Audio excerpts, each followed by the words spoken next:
Hello my dear student, आज हम कक्षा 10 की गणित में अंकगणित की आधारभूत प्रमेय, जिसको इंग्लिश में फंडामेंटल थ्योरम ऑफ अर्थमेटिक कहते हैं, इसके बारे में समझेंगे। अंकगणित की आधारभूत प्रमेय को समझने के लिए हम एक उदाहरण लेते हैं, जैसे कि 210।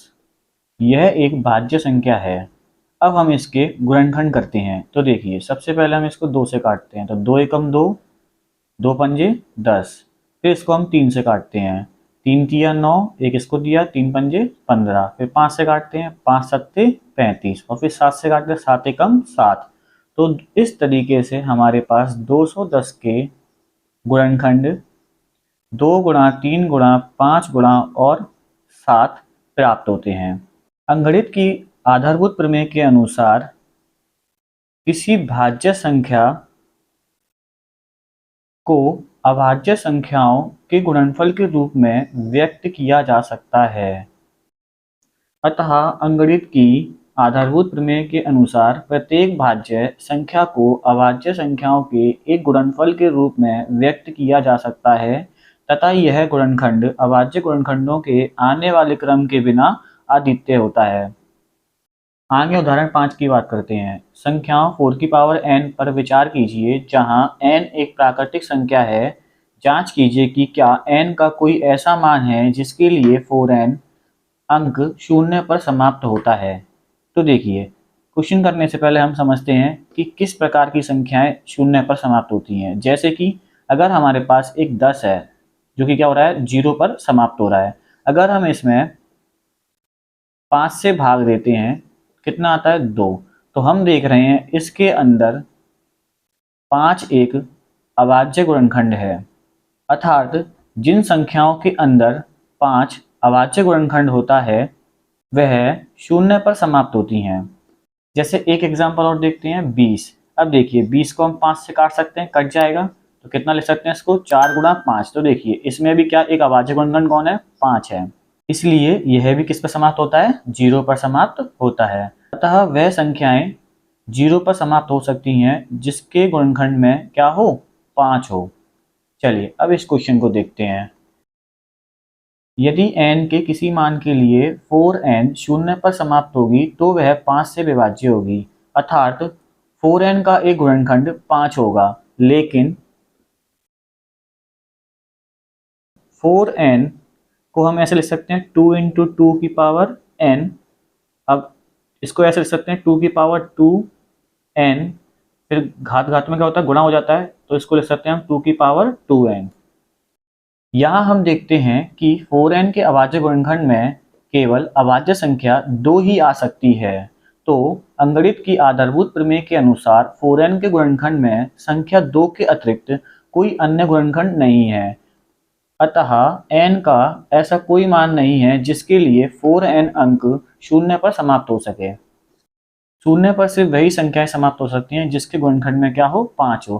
पर यहाँ गुणनखंड में 5 नहीं है, क्या है, सिर्फ 2 और 2, इसलिए शून्य पर समाप्त नहीं हो सकती। अब आगे देखेंगे, अभाज्य गुणनखंड विधि के द्वारा 6 और 20 का एचसीएफ और एलसीएम ज्ञात कीजिए। इसके लिए हम क्या करेंगे, सबसे पहले 6 के गुणनखंड करेंगे। तो सबसे पहले 2 से काटते हैं, 2 तिया 6, 3 एकम 3। इसी प्रकार अब हम 20 के गुणनखंड करेंगे। तो इसको भी 2 से काटते हैं, 2 एकम 2, 0 ऐसे ही 2 से काटते हैं, 2 पंजे 10, 5 से काटते हैं, 5 एकम 5।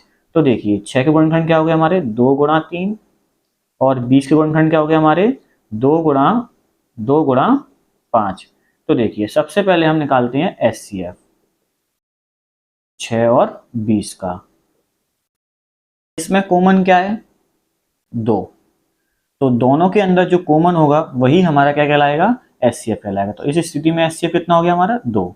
अब निकालेंगे हम एलसीएम 6 और 20 का। तो देखिए सबसे पहले जो कॉमन है उसको एक बार लिखेंगे।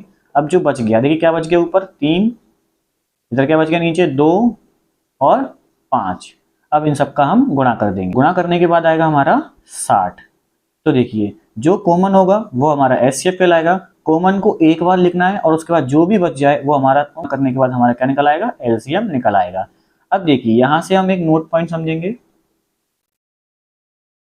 अब देखिए हमारे पास दो संख्याएं हैं, 6 और 20। तो अब हम इन दोनों का क्या करेंगे, गुणनफल निकालेंगे।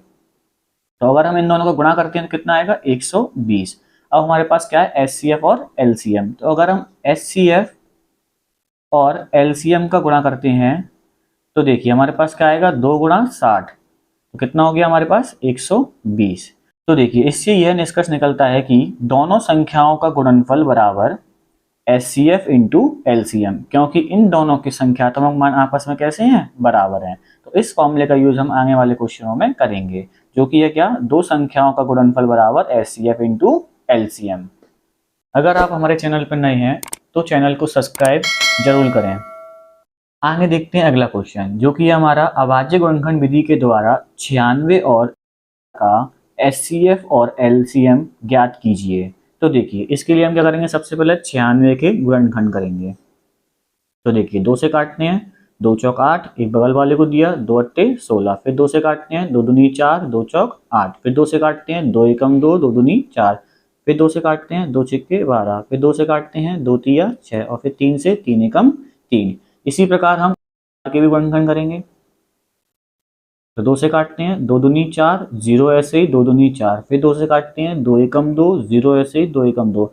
अब 101 क्या है, एक अभाज्य संख्या, इसलिए क्या होगा, ये 101 से ही कटेगा, तो 101 एकम 101। तो इस प्रकार हमारे पास 96 के गुणनखंड 2 गुणा 2 गुणा 2 गुणा 2 गुणा 2 गुणा 3 और 404 के गुणनखंड 2 गुणा 2 गुणा 101 प्राप्त होंगे। अब हमें निकालना है इसका एचसीएफ।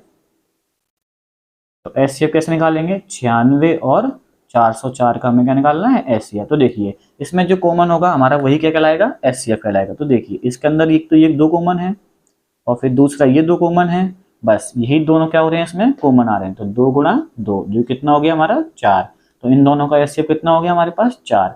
अब हम इसका एलसीएम फॉर्मूले के द्वारा ज्ञात करेंगे, जो कि क्या है, एचसीएफ इंटू एलसीएम बराबर दोनों संख्याओं का गुणनफल। तो इसमें जो एचसीएफ गुणा में उसको हम क्या करेंगे, इधर भाग में भेज देंगे। तो भाग में भेजने के बाद हमारे पास क्या आ जाएगा, एलसीएम बराबर दोनों संख्याओं का गुणनफल अपॉन एचसीएफ। तो देखिए अब हमारे पास दोनों संख्याओं का गुणनफल, तो दोनों संख्या कितनी है हमारी, 96 और 404। अब इसके बाद हमारे पास इसका एचसीएफ कितना है, 4। तो 4 से हम इसको काट, 4 एकम 4, 4 दूनी 8, एक इधर दे दिया, 4 चौक 16। तो इस तरीके से हमारे पास क्या आ जाएगा, 24 गुणा 404। अब हम इन दोनों का गुणा कराएंगे, तो गुणा करने के बाद कितना आ जाएगा, 9696। तो इस तरीके से हम क्या कर सकते हैं, दो संख्याओं का एचसीएफ और एलसीएम ज्ञात कर सकते हैं। तो हम लिख सकते हैं एलसीएम 96 और 404 बराबर 9696। अगला क्वेश्चन है हमारा, अभाज्य गुणनखंड विधि के द्वारा 6, 72 और 120 का एचसीएफ और एलसीएम ज्ञात कीजिए। तो इसके लिए हम क्या करेंगे, सबसे पहले 6 के गुणनखंड करेंगे। तो देखिए सबसे पहले काटते हैं 2 से, 2 तिया 6, 3 एकम 3। फिर हम इसके बाद 72 के गुणनखंड करेंगे। तो 2 से काटते हैं, 2 तिया 6, एक इधर दिया, 2 छिक्के 12, फिर 2 से काटते हैं, 2 एकम 2, एक बगल वाले को दिया, 2 अट्टे 16, फिर 2 से काटते हैं, 2 नाम 18, फिर 3 से काटते हैं, 3 तिया 9 और फिर 3 एकम 3। चलिए इसी तरीके से अब हम 120 के भी गुणनखंड करेंगे। 2 से काटते हैं, 2 छिक्के 12, 0 ऐसे ही, 2 से काटते हैं, 2 तिया 6, 0 ऐसे ही, फिर से 2 से कर सकता है, 2 एकम 2, एक बगल वाले को दिया, 2 पंजे 10, फिर हम इसको 3 से काटते हैं, 3 पंजे 15 और फिर 5 एकम 5। तो इस तरीके से हमारे पास 6 के गुणनखंड क्या हो जाएंगे, 2 गुणा 3। 72 के गुणनखंड क्या हो जाएंगे हमारे पास, 2 गुणा 2 गुणा 2 गुणा 3 गुणा 3। और इसी प्रकार हमारे पास 120 के गुणनखंड भी आ जाएंगे, 2 गुणा 2 गुणा 2 गुणा 3 गुणा 5। अब हम इसका एचसीएफ ज्ञात करेंगे। तो एचसीएफ ज्ञात करेंगे हम 6, 72 और 120 का। तो देखिए सबसे पहले इसमें एक 2 कॉमन आया, उसके बाद एक 3 कॉमन आया। तो हम इन दोनों को लिखेंगे 2 गुणा 3। तो इस तरीके से हमारा एचसीएफ कितना आ गया, 6। तो अब हम इसका एलसीएम निकालेंगे। तो 6, 72 और 120। तो देखिए 3 संख्याओं का एलसीएम निकालने के लिए हम सबसे पहले इनको घातों के रूप में लिखते हैं। तो 2 की घात 1 और 3 की घात 1। यहाँ 2 की घात कितनी हो जाएगी 3 और 3 की घात 2। इसी तरीके से यहाँ 2 की घात 3 इंटू 3 की घात 1 और 5 की घात 1। तो तीन संख्याओं का एचसीएफ ज्ञात करने के लिए अभाज्य गुणनखंड की सबसे बड़ी घात लेते हैं। तो देखिए यहाँ 2 की सबसे बड़ी घात कितनी है 2 की पावर 3, 3 की सबसे बड़ी घात कितनी है 3 की पावर 2 और 5 की सबसे बड़ी घात कितनी है 5 की पावर 1। अब हम इन सबका गुणा कराएंगे तो इन सबका गुणा करने के बाद कितना आएगा हमारा 360। इस तरीके से हम अभाज्य गुणनखंड विधि के द्वारा तीन संख्याओं का भी एचसीएफ और एलसीएम ज्ञात कर सकते हैं। चलिए यहाँ से एक नोट पॉइंट और समझेंगे हम। अब देखिए पहले हमने पढ़ा था दो संख्याओं का गुणनफल बराबर एचसीएफ इंटू एलसीएम। तो देखिए अगर हम इन तीनों संख्याओं का गुणा करें 6 गुणा 72 गुणा 120 तो हमारे पास 51,840 आता है। और अगर हम एचसीएफ इंटू एलसीएम का गुणा कराएं जो कि हमारे पास 6 और 360 तो हमारे पास 2160 आता है। तो देखिए इस केस में तीनों संख्याओं का गुणनफल बराबर एचसीएफ इंटू एलसीएम नहीं होता है। अर्थात हम कह सकते हैं क्या कि 6 गुणा 72 गुणा 120 not equal HCF into LCM. आगे की वीडियो में हम 1.2 का अध्ययन करेंगे, इसलिए आगे की और वीडियो देखने के लिए चैनल को सब्सक्राइब और वीडियो को लाइक जरूर करें।